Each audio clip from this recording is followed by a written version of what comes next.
ओम श्री अनंत कोटि ब्रह्मांड नायक राजाधिराज योगिराज पार ब्रह्म श्री सच्चिदानंद समर सद्गुरु साईनाथ महाराज की जय।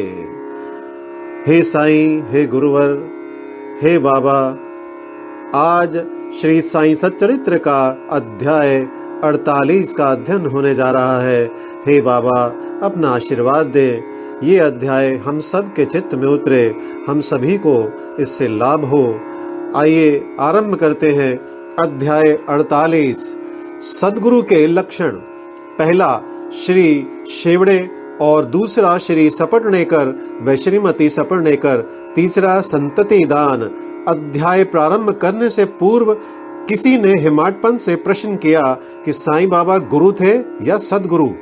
इसके उत्तर में हेमाडपंत सद्गुरु के लक्षणों का निम्न प्रकार वर्णन करते हैं। सद्गुरु के लक्षण, जो वेद और वेदांत तथा 6 शास्त्रों की शिक्षा प्रदान करके ब्रह्म विषयक मधुर व्याख्यान देने में पारंगत हो तथा जो अपने श्वासोच्छ्वास क्रियाओं पर नियंत्रण कर सहज ही मुद्राएं लगाकर अपने शिष्यों को मंत्रोपदेश दे, निश्चित अवधि में यथोचित संख्या का जाप करने का आदेश दे और केवल अपने वाक्चातुर्य से ही उन्हें जीवन के अंतिम ध्येय का दर्शन कराता हो तथा जिसे स्वयं आत्म साक्षात्कार ना हुआ हो, वह सद्गुरु नहीं, वरन जो अपने आचरणों से लौकिक व पारलौकिक सुखों से विरक्ति की भावना का निर्माण कर हमें आत्मानुभूति का रसास्वादन करा दे तथा जो अपने शिष्यों को क्रियात्मक और प्रत्यक्ष ज्ञान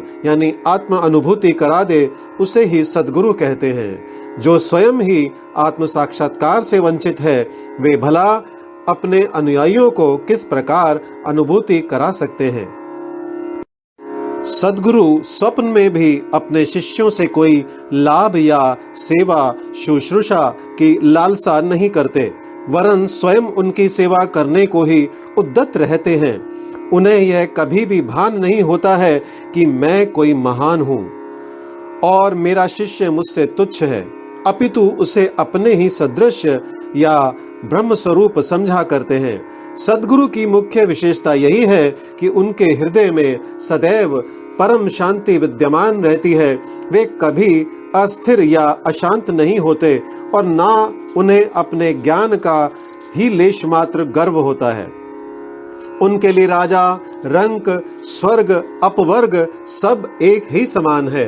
हेमाडपंत कहते हैं कि मुझे गत जन्मों के शुभ संस्कारों के परिणाम स्वरूप श्री साईं बाबा सदृश सद्गुरु के चरणों की प्राप्ति तथा उनके कृपा पात्र बनने का सौभाग्य प्राप्त हुआ। वे अपनी युवावस्था में चिलम के अतिरिक्त कुछ संग्रह ना किया करते थे। ना उनके बाल बच्चे तथा मित्र थे, ना घर बार था और ना उन्हें किसी प्रकार का आश्रय प्राप्त था। 18 वर्ष की अवस्था से ही उनका मनोनिग्रह बड़ा विलक्षण था। वे निर्भय होकर निर्जन स्थानों में विचरण करते एवं सदा आत्मलीन रहते थे। उनका कथन था कि मैं सदा भक्त के पराधीन रहता हूँ। जब वे शरीर में थे उस समय भक्तों ने जो अनुभव किए, उनके समाधिस्थ होने के पश्चात आज भी जो उनके शरणागत हो चुके हैं, उन्हें उसी प्रकार के अनुभव होते हैं।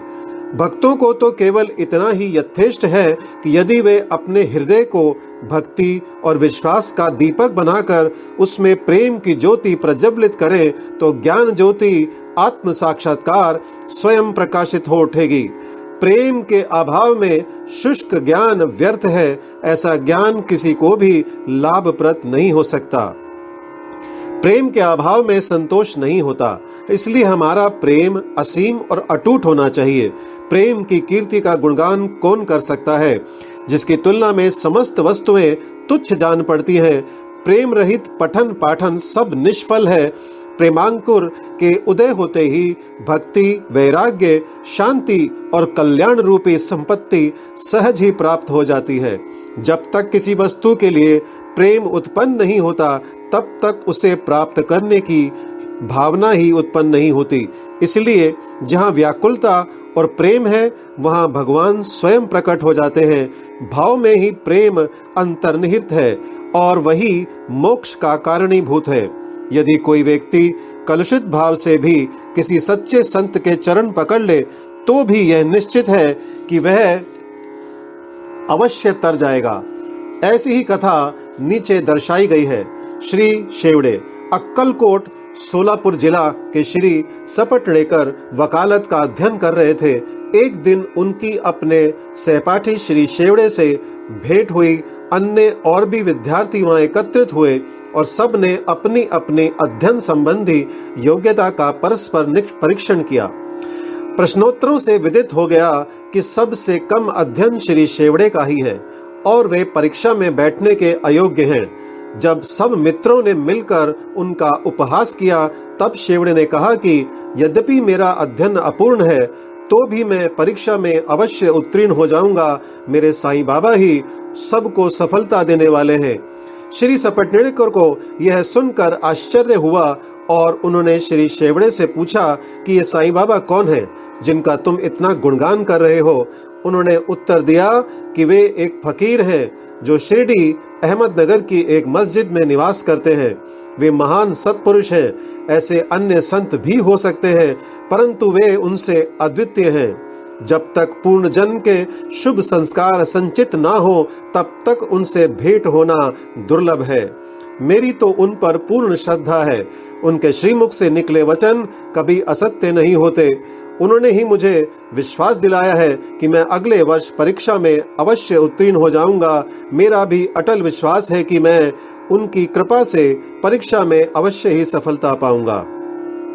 श्री सपटेकर को अपने मित्र के ऐसे विश्वास पर हंसी आ गई और साथ ही श्री साईं बाबा का भी उन्होंने उपहास किया। भविष्य में जब शेवड़े दोनों परीक्षाओं में उत्तीर्ण हो गए तब सपटनेकर को यह जानकर बड़ा आश्चर्य हुआ। श्री सपटनेकर परीक्षा में उत्तीर्ण होने के पश्चात अक्कलकोट में रहने लगे और वहीं उन्होंने अपनी वकालत प्रारंभ कर दी। 10 वर्षों के पश्चात सन 1913 में उनके इकलौते पुत्र को गले की बीमारी से मृत्यु हो गई जिससे उनका हृदय विचलित हो उठा। मानसिक शांति प्राप्त करने हेतु उन्होंने पंढरपुर, गाड़गापुर और अन्य तीर्थ स्थानों की यात्रा की परंतु उनकी अशांति पूर्ववत ही बनी रही। उन्होंने वेदांत का भी श्रवण किया परंतु यह भी व्यर्थ ही सिद्ध हुआ। अचानक उन्हें शेवड़े के वचनों तथा श्री साईं बाबा के प्रति उनके विश्वास की स्मृति हो आई और उन्होंने विचार किया कि मुझे भी शिरडी जाकर बाबा के दर्शन करना चाहिए। वे अपने छोटे भाई पंडित राव के साथ शिरडी आए। बाबा के दर्शन कर उन्हें बड़ी प्रसन्नता हुई। जब उन्होंने समीप जाकर नमस्कार करके शुद्ध भावना से श्रीफल भेंट किया तो बाबा तुरंत क्रोधित हो उठे और बोले कि यहाँ से निकल जाओ। सपटनेकर का सिर झुक गया और वे कुछ हटकर पीछे बैठ गए। वे यह जानना चाहते थे कि किस प्रकार उनके समक्ष उपस्थित होना चाहिए। किसी ने उन्हें बालाशिम्पी का नाम सुझा दिया। सपटनेकर उनके पास गए और उनसे सहायता करने की प्रार्थना करने लगे।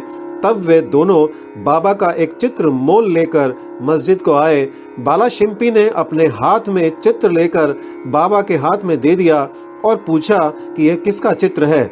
बाबा ने सपटनेकर की ओर संकेत कर कहा कि यह तो मेरे यार का है। यह कहकर वे हंसने लगे और साथ ही सब भक्त मंडली भी हंसने लगी।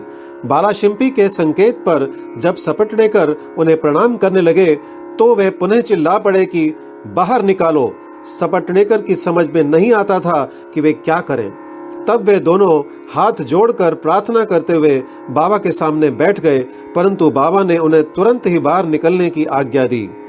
वे दोनों बहुत ही निराश हुए। उनकी आज्ञा कौन टाल सकता था।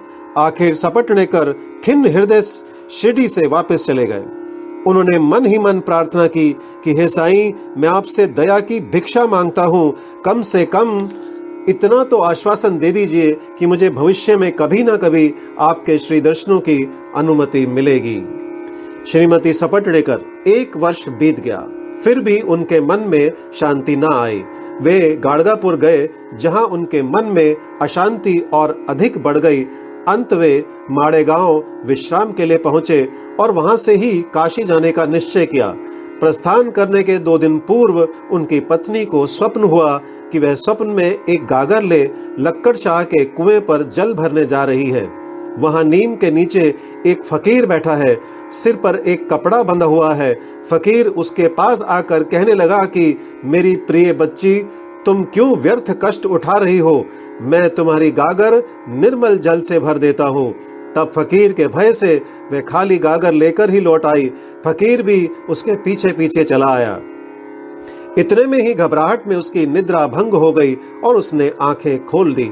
यह स्वप्न उसने अपने पति को सुनाया। उन्होंने उसे एक शुभ शकुन जाना और वे दोनों शिरडी को रवाना हो गए। जब वे मस्जिद पहुंचे तो बाबा वहां उपस्थित ना थे, वे लैंडी बाग गए हुए थे। उनके लौटने की प्रतीक्षा में वे वहीं बैठे रहे।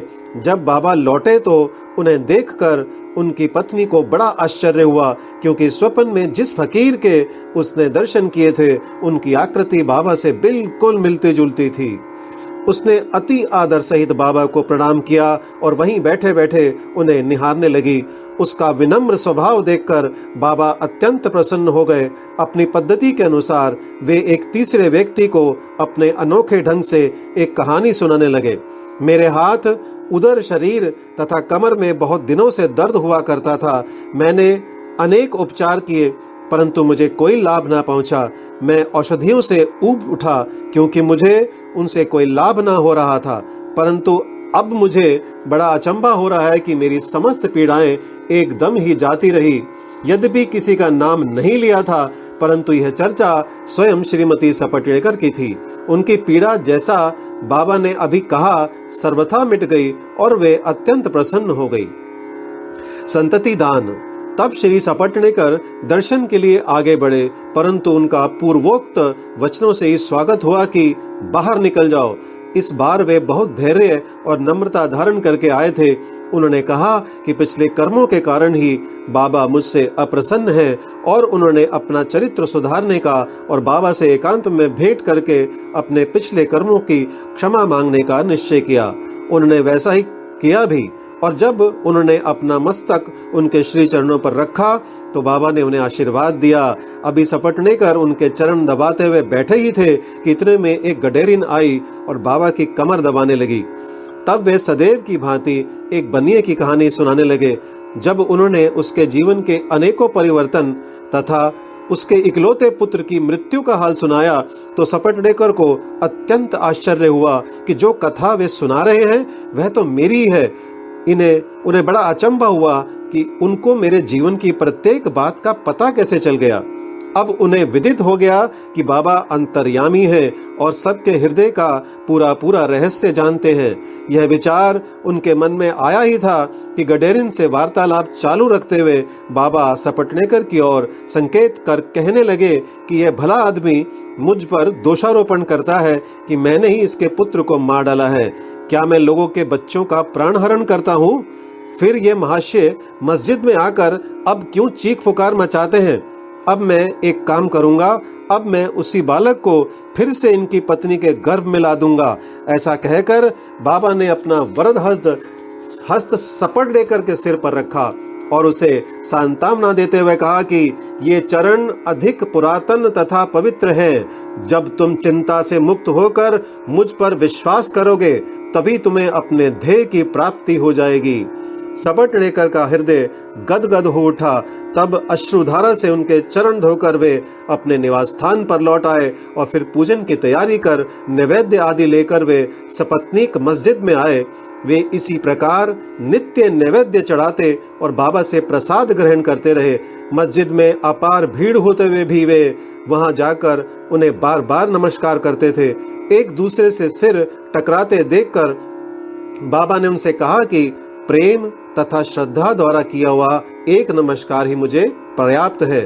उसी रात्रि को उन्हें चावड़ी का उत्सव देखने का भी सौभाग्य प्राप्त हुआ और उन्हें बाबा ने पांडुरंग के रूप में दर्शन दिए। जब वे दूसरे दिन वहां से प्रस्थान करने लगे तो उन्होंने विचार किया कि पहले दक्षिणा में बाबा को 1 रुपया दूंगा। यदि उन्होंने और मांगे तो अस्वीकार करने के बजाय 1 रुपया और भेंट में चढ़ा दूंगा। फिर भी यात्रा के लिए शेष द्रव्य राशि पर्याप्त होगी। जब उन्होंने मस्जिद जाकर बाबा को 1 रुपया दक्षिणा दी तो बाबा ने भी उनकी इच्छा जानकर 1 रुपया उनसे और मांगा। जब सपटनेकर ने उसे सहर्ष दे दिया तो बाबा ने भी उन्हें आशीर्वाद देकर कहा कि यह श्रीफल ले जाओ और इसे अपनी पत्नी की गोद में रखकर निश्चिंत होकर घर जाओ। उन्होंने वैसा ही किया और 1 वर्ष के पश्चात ही उन्हें एक पुत्र प्राप्त हुआ। 8 मास का शिशु लेकर वह